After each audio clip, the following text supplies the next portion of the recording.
Hi guys, I'm Dr. Zainab Vora, your educator on an academy, and we are doing this series on syndromes where we are looking at them alphabetically just to reduce our syndromophobia a bit.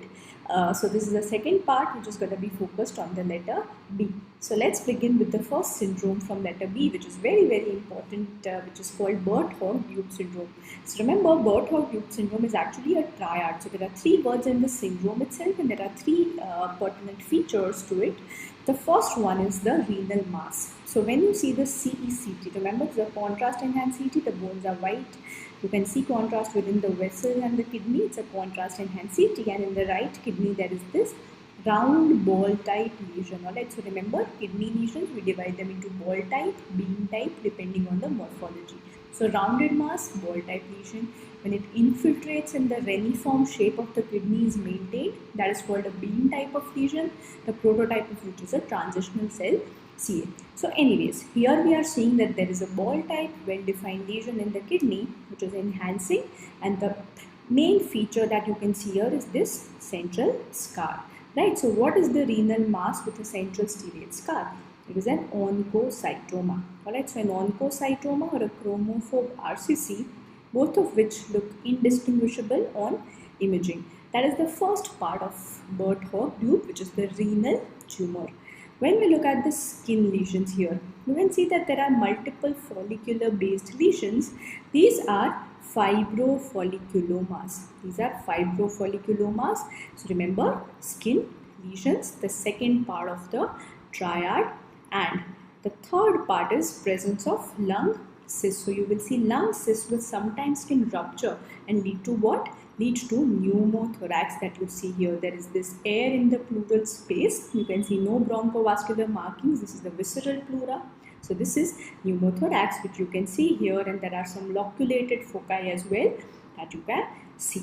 Alright, so Birt-Hogg-Dube syndrome, remember, it's a syndrome which has mutation in the folliculin gene on chromosome 17, and the triad is oncocytoma, lung cysts, and follicular lesions, fibrofolliculomas.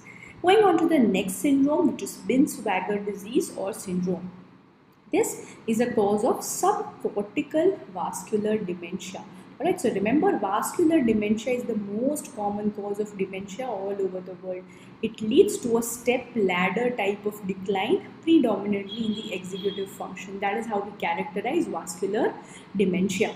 What we can see here again for dementia, for vascular dementia per se, remember, investigation of choice is going to be MRI, and here I am showing you a FLAIR image. You can see that the ventricles do not have white CSF, and you can see the edema as hyperintense. So we are seeing that there are these patchy multifocal hyperintensities in the subcortical white matter, right? So these are the hyperintensities which represent ischemic demyelination. So these are actually changes which have occurred because of small vessel disease. So in Binswanger disease, what happens is the smaller vessels basically will lead to ischemic demyelination. When the smaller vessels undergo arteriosclerosis, the narrowing of which leads to ischemia of the white matter, and the white matter gets affected, and there is vascular dementia as a result. So this entire process is called as Binswanger disease, and sometimes these changes can be referred to as leukoariosis. Alright, so remember this term, leuko for white matter, ariosis for the demyelinating changes. So this is the second one, Binswanger disease. The third one, very important for our exams, is Berger's disease. So remember, this is BER, Berger's disease, which is nothing but IgA nephropathy. So IgA nephropathy, the most common glomerulonephritis that you have, the most common cause of microscopic hematuria, both of which are Berger's or IgA nephropathy. And as the name suggests, what are you going to find? So we are going to have deposits of IgA predominantly where? Predominantly in the mesangium. So on the histopath image here on the light microscopy, you can see mesangial proliferation, and in the immunofluorescence you can see deposits of IgA along the mesangium. Alright, so this is the characteristic appearance of IgA nephropathy that you want to remember, or Berger's disease.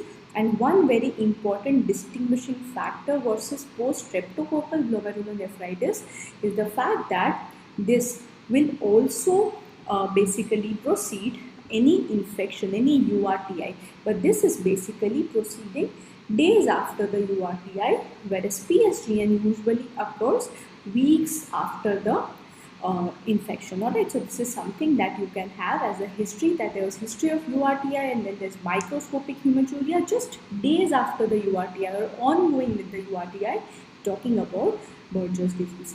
Okay, on the other hand, a confuser, which is a Berger's disease with a U here. So when a U comes here, remember we are talking about U ke paas hi we have V. So remember we are talking about a vasculitis. So Berger's disease is a vasculitis. It's a non-atherosclerotic inflammatory process, which is Berger's disease. Alright, so from Berger's I want you to remember it's also called as thromboangiitis obliterans. It tends to affect the medium and the small vessels. Along with that, the important part here is it just not affect the arteries, but also the veins as well as the nerves can also be involved. Alright, so this affects the small and medium vessels. The lymphatics typically are the ones which are the only things which are spared here. Now, the important part imaging wise, what is the pathognomic feature? It's these corkscrew collaterals. So remember we have these corkscrew collaterals that can be noted here. In the demographics in Berger's disease, I want you to remember it is a typical history that you will get. A young smoker, more common in the males that you will have, who comes with gangrenes, and lower limb is affected more commonly than the upper limb here, right? And the medium vessels will be affected. So here you will have the radial and the tibial vessels which are most commonly involved. Finally, the last one that we have is the Barlow syndrome, wherein what happens. So if I tell you that this is the normal mitral valve, look at what has happened to it. It has become very degenerated and floppy. So there is myxoid degeneration. There is myxoid degeneration of mitral valve, and because of that it prolapses, right? It prolapses into the left atrium during systole, producing a mid-systolic click. So this is the Barlow syndrome, wherein you have myxoid degeneration and there is prolapse. So mitral valve prolapse secondary to myxoid degeneration producing this click. It's called Barlow syndrome, and you can get an image-based question where the valves are completely expanded like so. So these were the syndromes with B that we had to do. So a quick recap: Birt-Howard syndrome, the triad; Binswanger disease, a cause of vascular dementia; Berger's disease and Berger's disease. So anytime you have a U, we are talking about V. So vasculitis and Barlow syndrome for mitral valve prolapse. I'll see you all tomorrow with the letter C and the various syndromes to that. So take care and happy studying.